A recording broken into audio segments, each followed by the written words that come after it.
ಪ್ರಿಯ ವೀಕ್ಷಕರೇ, ಈ ಸಂದರ್ಶನದಲ್ಲಿ ದಕ್ಷಿಣ ಕನ್ನಡ ಜಿಲ್ಲೆಯ ಬೆಳ್ತಂಗಡಿ ವಿಧಾನಸಭಾ ಕ್ಷೇತ್ರದ ಹಾಲಿ 5 ಬಾರಿ ಶಾಸಕರು ಹಾಗೂ 1968ನೇ ಇಸ್ವಿದಿಂದನೇ ನಿರಂತರವಾಗಿ ಜನ ಸೇವೆಗಳಲ್ಲಿ ತೊಡ್ಕೊಂಡಿರ್ತಕ್ಕಂತಹ ಸನ್ಮಾನ್ಯ ಶ್ರೀ ಕೆ ವಸಂತ್ ಬಂಗೇರ ಅವರು ನಮ್ಮ ಉಪಸ್ಥಿತಿಯಲ್ಲಿದ್ದಾರೆ. ಇವರಿಗೆ ತಮ್ಮೆಲ್ಲರ ಪರವಾಗಿ ಹಾಗೂ ನಮ್ಮ national politicians in India .com ಮತ್ತು ಸೋಷಿಯಲ್ ಮೀಡಿಯಾ ಪರವಾಗಿ ಹಾರ್ದಿಕ ಸ್ವಾಗತ ಸರ್. ನಮ್ಮ ಮಾತುಗಳು ಪ್ರಾರಂಭ ಮಾಡೋಕ್ಕಿಂತ ಮುಂಚೆ ತಮ್ಮ ಒಂದು ಕಿರು ಪರಿಚಯ ನಮ್ಮ ವೀಕ್ಷಕರ ಮುಂದೆ ಕೊಡಬೇಕಂತ ಕೇಳಿಕೊಳ್ಳುತ್ತೇನೆ. ನಾನು 1968ರಲ್ಲಿ ರಾಜಕೀಯಕ್ಕೆ ಬಂದೆ. ಸಾರ್ವಜನಿಕ ಜೀವನಕ್ಕೆ ನಾನು ಮುಗಿಸಿಕೊಂಡೆ. 1972ರಲ್ಲಿ ಕುವೆಟ್ಟು ಪಂಚಾಯತ್ನ ಸದಸ್ಯನಾಗಿ ಅಧ್ಯಕ್ಷನಾಗಿ ಅವಿರೋಧವಾಗಿ ಆಯ್ಕೆಯಾದೆ. ಅಲ್ಲಿಂದ ಮುಂದೆ 1982-83ರಲ್ಲಿ ಪ್ರಥಮ ಬಾರಿಗೆ BJPಯಿಂದ ನಾನು ಕಂಟೆಸ್ಟ್ ಮಾಡಿ ಗೆದ್ದೆ. 1985ರಲ್ಲಿ ಎರಡನೇ ಬಾರಿ BJPಯಿಂದ ಕಂಟೆಸ್ಟ್ ಮಾಡಿ ಗೆದ್ದೆ. 1994ರಲ್ಲಿ ಜನತಾದಳದಿಂದ ಕಂಟೆಸ್ಟ್ ಮಾಡಿ ಗೆದ್ದೆ. 2008ರಲ್ಲಿ ಕಾಂಗ್ರೆಸ್ನಿಂದ ಕಂಟೆಸ್ಟ್ ಮಾಡಿ ಗೆದ್ದೆ. 2013ರಲ್ಲಿ ಕಾಂಗ್ರೆಸ್ನಿಂದ ಕಂಟೆಸ್ಟ್ ಮಾಡಿ ಗೆದ್ದೆ. ಈ ರೀತಿ 5 ಬಾರಿ ಕ್ಷೇತ್ರದಲ್ಲಿ ಗೆಲ್ಲುವಂಥ ಅವಕಾಶವನ್ನು ಕಲ್ಪಿಸಿಕೊಟ್ಟವರು ಈ ವಿಧಾನಸಭಾ ಕ್ಷೇತ್ರದ ಮತದಾರ ಬಂಧುಗಳು. ಸರ್, ತಾವು BJP ಪಕ್ಷದಲ್ಲೂ ಇದ್ದು ಕಾಂಟೆಸ್ಟ್ ಮಾಡಿದಿರಿ, JDS ಪಕ್ಷದಿಂದನೂ ಕಾಂಟೆಸ್ಟ್ ಮಾಡಿದಿರಿ ಅಂತ ತಾವೇ ಹೇಳಿದಿರಿ. ಈ 2 ಬಾರಿ ಕಾಂಗ್ರೆಸ್ ಪಕ್ಷದಿಂದ ಇದು ಮಾಡಿದಿರಿ. ಯಾರ ಸಿದ್ಧಾಂತಗಳು, ಒಂದು ಯಾವುದೇ ಪಕ್ಷದ ಸಿದ್ಧಾಂತಗಳನ್ನು ಮೆಚ್ಕೊಂಡಿರ್ತಕ್ಕಂಥದ್ದು ಇದ್ದೇ ಇರುತ್ತೆ. ಈಗ ಹಾಲಿ ಕೂಡ ತಾವು ಕಾಂಗ್ರೆಸ್ಸಲ್ಲಿ ಇದ್ದೀರಾ, ಆದರೂ ಈ 3 ಪಕ್ಷಗಳ ಸಿದ್ಧಾಂತ ವಿಚಾರವಾಗಿ ತಮ್ಮ ವೀಕ್ಷಕರ ಮುಂದೆ ಒಂದು ಸ್ವಲ್ಪ ಬಿಡಿಸಿ ಮಾತಾಡಬೇಕಂತ ಇದ್ದೀನಿ. BJP ಕೋಮುವಾದಿ ಪಕ್ಷ. ಅದಕ್ಕಾಗಿ ನನಗೆ 2ನೇ ಬಾರಿ ಕಂಟೆಸ್ಟ್ ಮಾಡಿದಾಗ ವಿಚಾರ ತಿಳಿದು 3ನೇ ಬಾರಿ ನಾನು ಆ ಪಕ್ಷವನ್ನು ಬಿಟ್ಟು JDS ಸೇರಿಕೊಂಡೆ. JDSನಿಂದ ಕಂಟೆಸ್ಟ್ ಮಾಡಿದೆ. JDS ಕೂಡ ಎಲ್ಲ ಈ ಸಮಾಜದ ಹಿಂದೂಗಳು, ಅಲ್ಪಸಂಖ್ಯಾತರು ಎಲ್ರಿಗೂ ರಕ್ಷಣೆ ಕೊಡುವಂಥ ದೃಷ್ಟಿಯಲ್ಲಿ ಕೆಲಸ ಮಾಡ್ತಿತ್ತು. ಆದರೆ ಕೊನೆಗೆ ಅದು ಅಪ್ಪ ಮಕ್ಕಳ ಪಕ್ಷ ಆಯಿತು. ಆದ್ದರಿಂದ ಅದನ್ನು ನಾನು ಬಿಟ್ಟೆ. 2007ರಲ್ಲಿ ನಾನು ಕಾಂಗ್ರೆಸ್ ಸೇರ್ಪಡೆಗೊಂಡು ಕಾಂಗ್ರೆಸ್ನಿಂದ ಕೂಡ 2 ಬಾರಿ ಆಯ್ಕೆ ಈ ಕ್ಷೇತ್ರದಲ್ಲಿ ಆಗಿದ್ದೆ. ಸರಿ, ಕಾಂಗ್ರೆಸ್ ಪಕ್ಷದ ಸಿದ್ಧಾಂತ ವಿಚಾರವಾಗಿ ತಾವು 2 ಬಾರಿ, ಯಾಕಂದರೆ 2 ಬಾರಿ ಕೂಡ ಶಾಸಕರಾಗಿರ್ತಕ್ಕಂಥದ್ದು ಒಂದು ಕಾಂಗ್ರೆಸ್ ಪಕ್ಷದಲ್ಲೇ ಅವಧಿಯಲ್ಲೇ ತಾವು ಆಗಿದ್ದೀರಾ. 2008ರಿಂದ ಇವಾಗ 18 ಅಂತಂದರೆ 10 ವರ್ಷ ಕಾಲ ತಾವು ಕಾಂಗ್ರೆಸ್ಸಲ್ಲಿ ನೋಡಿದ್ದೀರಾ ಏನೇನು ಸಿದ್ಧಾಂತಗಳನ್ನು ಇದೆ ಅಂತ. ಹೆಂಗೆ ಅನ್ನಿಸ್ತಾ ಇದೆ ಸರ್ ನಮ್ಮ ರಾಷ್ಟ್ರೀಯ ಕಾಂಗ್ರೆಸ್ ಪಕ್ಷದ ಬಗ್ಗೆ? ಕಾಂಗ್ರೆಸ್ ಪಕ್ಷದಲ್ಲಿ ಎಲ್ಲ ಜಾತಿ, ಎಲ್ಲ ಧರ್ಮಗಳನ್ನು ಒಟ್ಟುಗೂಡಿಸುವಂಥ ಒಂದು ಅವಕಾಶ ಇದೆ. ಇಲ್ಲಿ ಎಲ್ಲ ಜನರಿಗೂ, ಹಿಂದೂಗಳಿಗೂ ರಕ್ಷಣೆ ಇದೆ, ಅಲ್ಪಸಂಖ್ಯಾತರಿಗೂ ರಕ್ಷಣೆ ಇದೆ.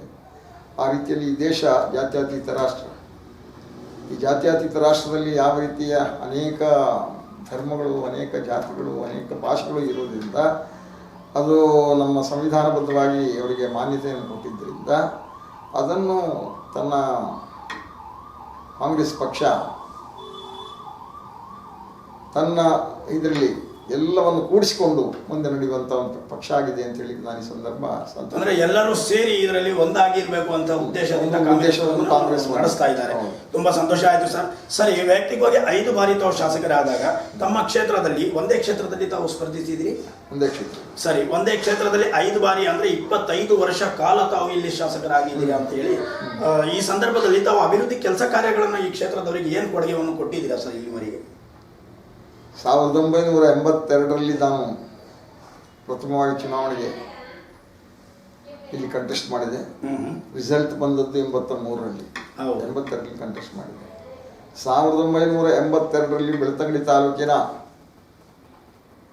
ಹೆಚ್ಚಿನ ಮಾರ್ಗಗಳಿಗೆ ಡಾಮರೀಕರಣ ಇಲ್ಲ, ಇದು ಕರೆಂಟ್ ಇಲ್ಲ, ಟೆಲಿಫೋನ್ ಇಲ್ಲ, ಆಸ್ಪತ್ರೆ ಇಲ್ಲ, ಹೈಸ್ಕೂಲ್ಗಳಿಲ್ಲ, ಅದೇ ರೀತಿ ಜೂನಿಯರ್ ಕಾಲೇಜ್ ಇಲ್ಲ, ಪ್ರಥಮ ದರ್ಜೆ ಕಾಲೇಜುಗಳಿಲ್ಲ.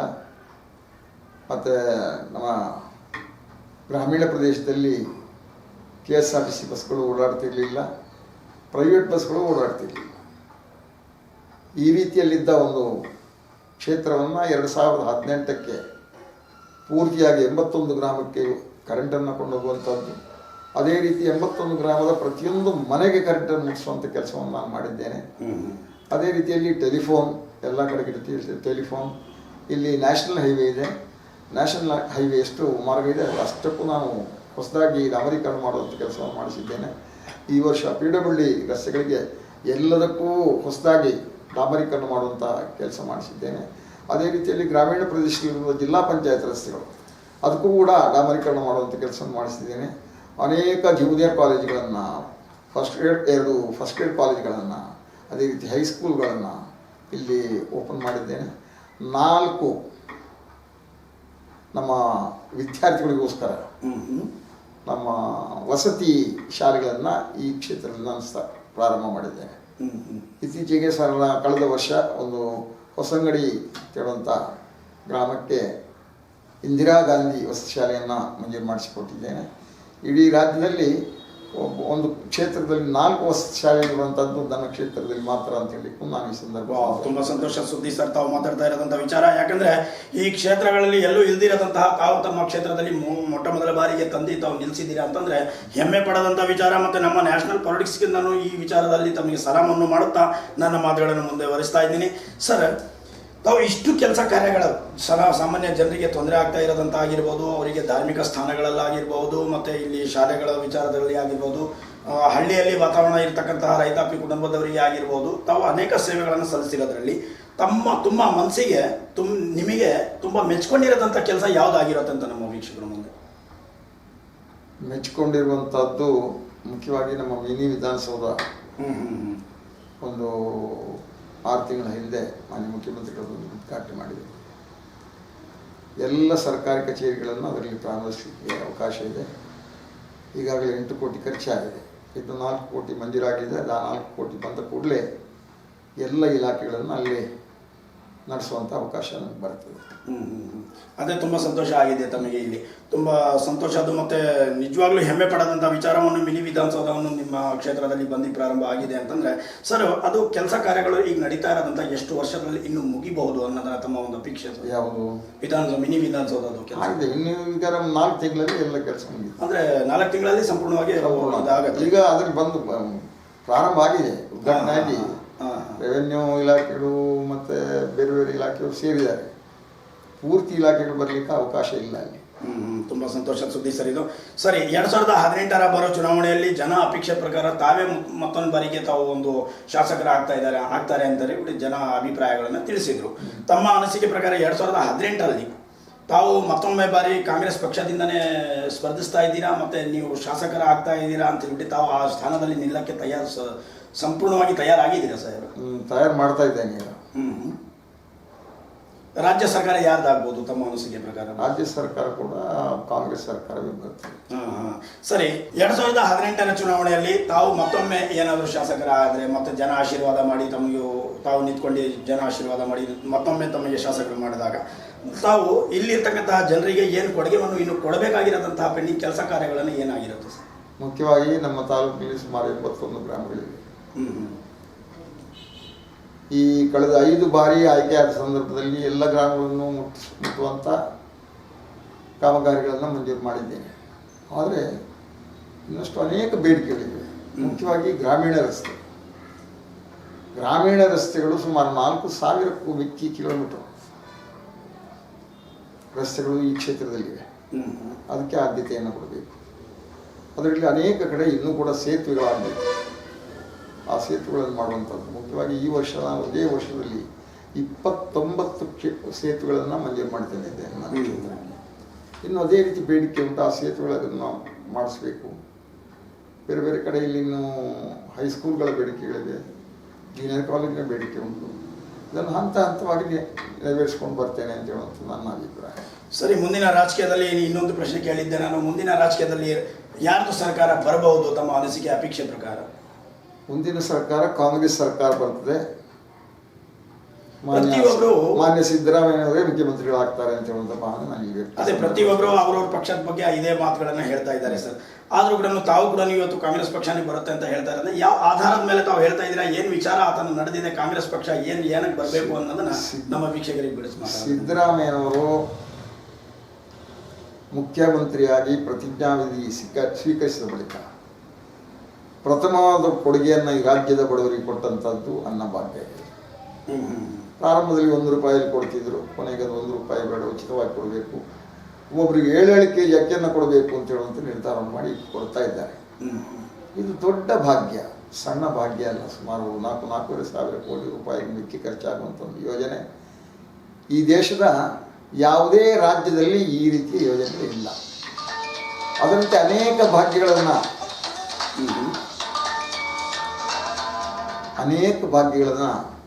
ಕೊಟ್ಟಂಥ ಸಿದ್ದರಾಮಯ್ಯನವರ ಸರ್ಕಾರ ವಿದ್ಯಾರ್ಥಿಗಳಿಗೆ, ಹೆಂಗಸರಿಗೆ, ಅಲ್ಪಸಂಖ್ಯಾತರಿಗೆ, ಹಿಂದುಳಿದ ವರ್ಗದವರಿಗೆ, ಪರಿಶಿಷ್ಟ ಜಾತಿ ಪರಿಶಿಷ್ಟ ಪಂಗಡದವರಿಗೆ, ಎಲ್ಲ ಜಾತಿ, ಎಲ್ಲ ವರ್ಗ, ಎಲ್ಲ ಧರ್ಮದವರಿಗೂ ಕೂಡ ಸಮಾನತೆಯನ್ನು ಕಾಪಾಡಿಕೊಂಡು ಬಂದಿದ್ದಾರೆ. ಆ ದೃಷ್ಟಿಯಲ್ಲಿ ಮುಂದಿನ ಚುನಾವಣೆಯಲ್ಲೂ ನಾವು ಗೆದ್ದು ಬರ್ತೇವೆ. ಮಾನ್ಯ ಮುಖ್ಯಮಂತ್ರಿಗಳು, ಮಾನ್ಯ ಸಿದ್ದರಾಮಯ್ಯವರು ಮುಖ್ಯಮಂತ್ರಿಗಳು ಆಗ್ತಾರೆ ಅಂತ ಹೇಳುವಂಥ ಭಾವನೆಯನ್ನು ನಾನು ವ್ಯಕ್ತಪಡಿಸ್ತಾ ಇದ್ದೀನಿ. ತುಂಬ ಒಳ್ಳೆಯ ಪ್ರಶ್ನೆಗಳನ್ನು ತಾವು ನಮ್ಮ ವೀಕ್ಷಕರ ಮುಂದೆ ತಾವು ವ್ಯಕ್ತಪಡಿಸಿದ್ದೀರಾ ಸರ್. ಒಳ್ಳೆಯ ವಿಚಾರಧಾರೆಗಳನ್ನು ತಾವು ಮುಂದೆ ಇಟ್ಟಿದ್ದೀರಾ ನಮ್ಮ ವೀಕ್ಷಕರ ಮುಂದೆ. ಸರಿ, ತಾವು ತುಂಬ ಹಿರಿಯ ನಾಯಕರು ಆಗಿದ್ದೀರಾ. ಯಾಕೆಂದರೆ ಒಂದು ರಾಜಕೀಯದಲ್ಲಿ ಆಗಿರಲಿ, ಸಮಾಜ ಸೇವೆಗಳಲ್ಲಾಗಿರಲಿ ತುಂಬ ವರ್ಷಗಳಿಂದಾನೇ ತಾವು ಸೇವೆಗಳನ್ನು ಸಲ್ಲಿಸ್ತಾ ಬಂದಿದ್ದೀರಾ. ಸಾಮಾನ್ಯವಾಗಿ ತಾವು 62ನೇ ಇಸ್ವಿದಿಂದಾನೇ 68ನೇ ಇಸ್ವಿದಿಂದಾನೇ ತಾವು ನಿರಂತರವಾಗಿ ಸೇವೆಗಳಲ್ಲಿ ಇರ್ತಕ್ಕಂಥವ್ರು. 1990ನೇ ಇಸ್ವಿಗಿಂತ ಮುಂಚೆದು ರಾಜಕೀಯ ತಾವು ನೋಡಿದ್ದೀರಿ. 1990 ಆದಮೇಲೆ ಆಗ್ತಾ ಇರೋದಂಥ ರಾಜಕಾರಣಿಗಳಿಗೂ ತಾವು ನೋಡ್ತಾ ಇದ್ದೀರಾ. ಏನು ವ್ಯತ್ಯಾಸ ಕಂಡು ಹಿಡಿದಿದ್ದೀರಾ ಸರ್ ಅದರಲ್ಲಿ ಇದರಲ್ಲಿ? ಬಹಳಷ್ಟು ಬದಲಾವಣೆ ಇದೆ. ಹಿಂದೆ ಮಿತಿಯಲ್ಲಿ ಎಲ್ಲ ರಾಜಕೀಯ ಮಾಡೋದು, ಈಗ ಇತಿಮಿತಿಯೇ ಇಲ್ಲ ಈ ರಾಜಕೀಯ. ಎಲ್ಲರೂ ರಾಜಕೀಯ ವ್ಯಕ್ತಿಗಳೇ, ಎಲ್ಲರೂ ಒಂದು ಪಕ್ಷಕ್ಕೆ ಸೇರ್ತಾರೆ, ಕೆಲಸ ಮಾಡ್ತಾರೆ, ಏನಾದ್ರು ಪ್ರಯೋಜನ ಸಿಕ್ಕಿದ್ರೆ ಬಿಡುತ್ತಾರೆ, ಏನಾದ್ರು ಮಾಡ್ತಾರೆ. ಸತ್ಯ. ಈ ರೀತಿಯಲ್ಲಿ ಸ್ಥಿಮಿತ ಇಲ್ಲ. ಯಾವ ಪಕ್ಷದಲ್ಲೂ ಉಳಿಯುವಂಥ ಸ್ಥಿಮಿತ ಈ ಜನರಲ್ಲಿ ಇಲ್ಲ. ಆ ರೀತಿ ನಮ್ಮ ರಾಜಕೀಯ ಬೆಳೀತಾ ಬಂದಿದೆ. ನಿಜ. ಇನ್ನು ಈ ರಾಜಕೀಯವನ್ನು ಮಾಡುವಂಥದ್ದು ಕಷ್ಟ. ಅಂದರೆ ಯಾರು ದುಡ್ಡು ಮಾಡಿದ್ದಾನೆ ಅವನಿಗೆ ರಾಜಕೀಯ ಮಾಡ್ಬೋದು, ಯಾರು ದುಡ್ಡು ಮಾಡಲಿಲ್ಲ ಅವನಿಗೆ ರಾಜಕೀಯ ಮಾಡ್ಲಿಕ್ಕೆ ಆಗೋದಿಲ್ಲ. ಬಹಳ ಕಷ್ಟ ಆ ಸ್ಥಿತಿ ಬಂದಿದೆ. ನಿಜ ಇದೆ, ನಿಮ್ಮ ಮಾತಲ್ಲೂ ಕೂಡ ಅಭ್ಯಂತರ ಇಲ್ಲ. ಮುಂದಿನ ಕಾಲದಲ್ಲಿ ನಾನು ಕೂಡ ನೋಡಿರತಕ್ಕಂಥ ಪ್ರಕಾರ 1990ನೇ ಇಸ್ವಿಗಿಂತ ಮುಂಚೆ ಜನ ತಮ್ಮ ಮನೆ ಮುಂದೆ ಬಂದು ಕೈ ಜೋಡಿಸಿ ತಾವು ನಮ್ಮ ಶಾಸಕರಾಗಬೇಕು, ನಮ್ಮ ನಾಯಕರು ಆಗಬೇಕು, ನೀವೇ ನಮ್ಮ ಗುರುಗಳು ಅಂತ ಹೇಳ್ಬಿಟ್ಟು ಕೈ ಜೋಡಿಸಿ ಬರ್ತಾ ಇದ್ರು. ಇವತ್ತು ಮನೆಗೂ ಕೂಡ ಕೈ ಜೋಡಿಸ್ಕೊಂಡು ನನಗೆ ಗುರು ಮಾಡಿ ಅನ್ನೋದನ್ನ ಲೆವೆಲಿಗೆ ಬಂದ್ಬಿಟ್ಟಿದೆ. ಮನೆಗಿಂದ ಹೊರಗಡೆ ಬಂದ್ಬಿಟ್ಟು ಯುವಕರಾಗಿರಲಿ, ಈಗಿರ್ತಕ್ಕಂಥ ರಾಜಕಾರಣಿಗಳು ಕೈ ಜೋಡಿಸ್ಕೊಂಡು ಕೈ ಮುಗಿದ್ಕೊಂಡು ಅವ್ರ ಹತ್ರ ಹೇಳ್ತಾ ಇದ್ರೆ ನನ್ನನ್ನು ಗುರು ಮಾಡಿ ಅಂತ. ದೊಡ್ಡ ಬದಲಾವಣೆ ಆಗಿರ್ತಕ್ಕಂಥದ್ದು ಇದು ನಿಜ ಆಗಿದೆ. ಭಾಳ ದುಃಖ ಆಗತ್ತೆ ಒಂದು ಲೆಕ್ಕದಲ್ಲಿ. ಅಭಿವೃದ್ಧಿ ವಿಚಾರದಲ್ಲಿ ನೋಡಿದರೆ ಆವಾಗ ಫಂಡ್ಗಳು ಕಡಿಮೆ ಬರ್ತಾ ಇತ್ತು, ಈಗ ಫಂಡ್ಗಳು ಜಾಸ್ತಿ ಬರ್ತಾ ಇದೆ. ಆದರೂ ಕೂಡ ಈ ಥರ ಒಂದು ರಾಜಕೀಯ ನಡೀತಾ ಇರೋದಂಥ ಭಾಳ ದುಃಖ. ನಮ್ಮ ದೇಶವನ್ನು ಮತ್ತು ನಮ್ಮ ರಾಜ್ಯದಲ್ಲಿ ನಡೀತಾ ಇರೋದಂಥ ರಾಜಕಾರಣಿಗಳ ಬಗ್ಗೆ ನಾವು ಮಾತಾಡೋಣ ಅನಿಸ್ತಾ ಇತ್ತು. ಸಮಯನೂ ಭಾಳ ಕಡಿಮೆ ಇದೆ. ಆದರೂ ಕೂಡ ಕೊನೆಯಾಗಿ ನಾನು ಒಂದು ಪ್ರಶ್ನೆ ಕೇಳಿಬಿಟ್ಟು ನನ್ನ ಮಾತುಗಳನ್ನು ಮುಗಿಸ್ತಾ ಇದ್ದೀನಿ. ನ್ಯಾಷನಲ್ ಪೊಲಿಟಿಷಿಯನ್ಸ್ ಇನ್ ಇಂಡಿಯಾ.com ಸೋಷಿಯಲ್ ಮೀಡಿಯಾದವರು ಪ್ರತಿ ಒಂದು 224 ಕಾನ್ಸ್ಟಿಟ್ಯೂನ್ಸಿ ನಮ್ಮ ರಾಜ್ಯದಲ್ಲಿ ಇರ್ತಕ್ಕಂಥ ಮೂಲೆ ಗ್ರಾಮ panchayat, taluk panchayat, zilla panchayat, councillor, corporator, MLA, MLC, ಮಿನಿಸ್ಟರ್ವರೆಗೂ ಹಾಲಿ, ಮಾಜಿ ಮತ್ತು ಮುಂದೆ ನಿಂತ್ಕೋಬೇಕಾಗಿರೋದು ಆಕಾಂಕ್ಷಿಗಳು ಸಂಪೂರ್ಣವಾಗಿ ವಿಚಾರಧಾರೆಗಳನ್ನು ಒಂದೇ ಒಂದು ಪ್ಲಾಟ್ಫಾರ್ಮಲ್ಲಿ ತಂದು ನಿಲ್ಲಿಸಿದೆ. ಎಲ್ಲ ಭಾಷೆಗಳಲ್ಲೂ ಕೂಡ ತಂದು ತೋರಿಸ್ತಾ ಇದ್ದೀವಿ. ನಾವು ಈ ಕೆಲಸ ಕಾರ್ಯಗಳನ್ನು ನಾವು ಮನೆಗೂ ಹೋಗ್ಬಿಟ್ಟು ಅವರಿಗೆ ಅವ್ರ ಕ್ಷೇತ್ರದಲ್ಲಿ ಹುಡುಕಾಡಿ ನಾವು ಆ ಥರ ಎಲ್ಲ ಮಾಡ್ತಾ ಬಂದಿರೋದ್ರಿಂದ ತಮ್ಮ ಅನಿಸಿಕೆ, ಅಭಿಪ್ರಾಯ ಏನಿದೆ? ನಮ್ಮ ಈ ಕೆಲಸದಿಂದ ನಮ್ಮ ರಾಜ್ಯ, ನಮ್ಮ ದೇಶ ಅಭಿವೃದ್ಧಿಗಾಗಿ ಒಂದು ಹೆಜ್ಜೆ ಮುಂದೆ ಬರೋ ಸಾಧ್ಯತೆ ಇದೆಯಾ? ಈ ರೀತಿಯ ಕಾರ್ಯಕ್ರಮವನ್ನು ನೀವು ಮಾಡಿದರೆ ಈ ದೇಶಕ್ಕೂ ಒಳ್ಳೆಯದು, ಈ ರಾಜ್ಯಕ್ಕೂ ಒಳ್ಳೆಯದು. ಎಲ್ಲ ರಾಜಕೀಯ ವ್ಯಕ್ತಿಗಳನ್ನು ಈ ದೇಶಕ್ಕೆ, ಈ ರಾಜ್ಯಕ್ಕೆ ಗೊತ್ತು ಮಾಡುವಂಥ ಕೆಲಸವನ್ನು ನೀವು ಮಾಡ್ತೀವಿ. ಅವರವರು ಏನೇನು ಅಭಿವೃದ್ಧಿ ಕಾಮಗಾರಿಗಳು ಮಾಡಿದ್ದಾರೆ, ಅವರ ಪಕ್ಷ ಏನು ಮಾಡಿದೆ, ಈ ದೇಶದಲ್ಲಿ ಯಾವ ಪಕ್ಷ ಆಡಳಿತದಲ್ಲಿದೆ, ರಾಜ್ಯದಲ್ಲಿ ಯಾವ ಪಕ್ಷ ಆಡಳಿತದಲ್ಲಿದೆ, ಎಲ್ಲ ವಿಚಾರವನ್ನು ಕೊಟ್ಟರೆ ಜನ ತಿಳ್ಕೊಳ್ಳಿಕ್ಕೆ ಒಂದು ಅವಕಾಶ ಆಗ್ತದೆ ಅಂತ ಹೇಳುವಂಥ ಮಾತನ್ನು ಈ ಸಂದರ್ಭದಲ್ಲಿ ಹೇಳಿ ತುಂಬ ಸಂತೋಷ. ಯಾಕಂದರೆ ಒಂದೇ ಭಾಷೆಯಲ್ಲಿ ಸೀಮಿತವಾಗಿಟ್ಟಿಲ್ಲ ನಮ್ಮ ಇನ್ಫಾರ್ಮೇಷನನ್ನು. ತಮ್ಮ ಏನೇ ತಾವು ಮಾತಾಡಿರೋದಂತ ಆಗಿರಲಿ, ದಾಖಲೆಗಳನ್ನು ನಮ್ಮ ಮೇಲ್ ಮುಖಾಂತರ ನಾವು ಕಳಿಸ್ಬೇಕಂತ ಪ್ರಾರಂಭದಲ್ಲೇ ನಾನು ಹೇಳಿದೆ. ತಾವು ಮಾಡಿರೋದಂಥ ಕೆಲಸ ಕಾರ್ಯಗಳು ಫೋಟೋಸ್ ಮುಖಾಂತರ, ಡಾಕ್ಯುಮೆಂಟ್ರಿ ಮುಖಾಂತರ ಎಲ್ಲ ಭಾಷೆಯಲ್ಲೂ ಕೂಡ ನಾವು ಸರ್ಕ್ಯುಲೇಟ್ ಮಾಡ್ತಾ ಬಂದಿದ್ದೇವೆ. ಒಬ್ಬ ರಾಜಕಾರಣಿಗೆ ಒಂದ್ಸಲಿ ಭೇಟಿ ಮಾಡಿದ್ಕೊಂಡ್ರೆ ಮೇಲ್ಮುಖಾಂತರ ತಮ್ಮ ದಾಖಲೆಗಳನ್ನು ನೆಕ್ಸ್ಟ್ ಕಳಿಸ್ತಾ ಇರ್ಬೋದು ಹೊರತು ನಾವು ಪದೇ ಪದೇ ಬಂದು ಇನ್ಫಾರ್ಮೇಷನನ್ನು ತಮ್ಮ ಹತ್ರ ಕೇಳೋದಾಗಿರಲಿ, ನಿಮಗೆ ತೊಂದರೆಗೊಳ್ಳೋದಾಗಿರಲಿ ನಾವು ಮಾಡ್ತಾ ಇಲ್ಲ. ಯಾಕಂದರೆ ಎಲ್ಲ ರಾಜಕಾರಣಿಗಳ ವಿವರಗಳನ್ನು ಹಾಕಬೇಕು ಅಂತಂದರೆ ನಮಗೂ ಕೂಡ ಭಾಳ ಕಷ್ಟ ಆಗಿರ್ತಕ್ಕಂಥದ್ದು. ಒಂದು ರಾಜಕಾರಣಿಗೆ ಒಮ್ಮೆ ನಾವು ಭೇಟಿ ಮಾಡಿ ಹೋದ ನಂತರ ಮತ್ತೆ ಭೇಟಿ ಮಾಡೋಕ್ಕಾಗೋದಿಲ್ಲ ಅಂತ ಹೇಳುತ್ತಾ ಭಾಳ ವಿಚಾರ ಕೆಲಸ ಕಾರ್ಯಗಳ ಬಗ್ಗೆನೂ ವಿಚಾರಧಾರೆಗಳನ್ನು ಇನ್ನು ಮಾತಾಡೋಣ ಅನ್ನಿಸ್ತಾ ಇತ್ತು. ಸಮಯ ಭಾಳ ಕಡಿಮೆ ಇರೋದ್ರಿಂದ ನಿಮ್ಮ ಮಾತುಗಳು ನೋಡ್ತಾ ಇರುವ ಕೇಳ್ತಾ ಇರುವ ನಮ್ಮ ವೀಕ್ಷಕರ ಪರವಾಗಿ ಹಾಗೂ ನಮ್ಮ ನ್ಯಾಷನಲ್ politiciansindia.com ಸೋಷಿಯಲ್ ಮೀಡಿಯಾ ಪರವಾಗಿ ತಮಗೂ ಧನ್ಯವಾದಗಳು. ವೀಕ್ಷಕರೇ, ತಾವು ಮಾತುಗಳನ್ನು ಕೇಳಿದ್ರಿ. ದಕ್ಷಿಣ ಕನ್ನಡ ಜಿಲ್ಲೆಯ ಬೆಳ್ತಂಗಡೆ ವಿಧಾನಸಭಾ ಕ್ಷೇತ್ರದ ಹಾಲಿ ಶಾಸಕರು 5 ಬಾರಿ ಶಾಸಕರ ಸ್ಥಾನವನ್ನು ಪಡೆದು 1968ನೇ ಇಸ್ವಿದಿಂದಲೇ ನಿರಂತರವಾಗಿ ಜನಸೇವೆಗಳಲ್ಲಿ ತೊಡ್ಕೊಂಡಿರ್ತಕ್ಕಂತಹ ಸನ್ಮಾನ್ಯ ಶ್ರೀ ಕೆ ವಸಂತ್ ಬಂಗೇರನವರ ಮಾತುಗಳನ್ನು ತಾವು ಕೇಳಿದ್ರಿ. ಇನ್ನಷ್ಟು ಸುದ್ದಿಗಳನ್ನು ಇವರ ಬಗ್ಗೆ ತಿಳಿಯಲು ಲಾಗಿನ್ ಮಾಡಿ www.politiciansindia.com. ಜೈ ಹಿಂದ್, ಜೈ ಕರ್ನಾಟಕ.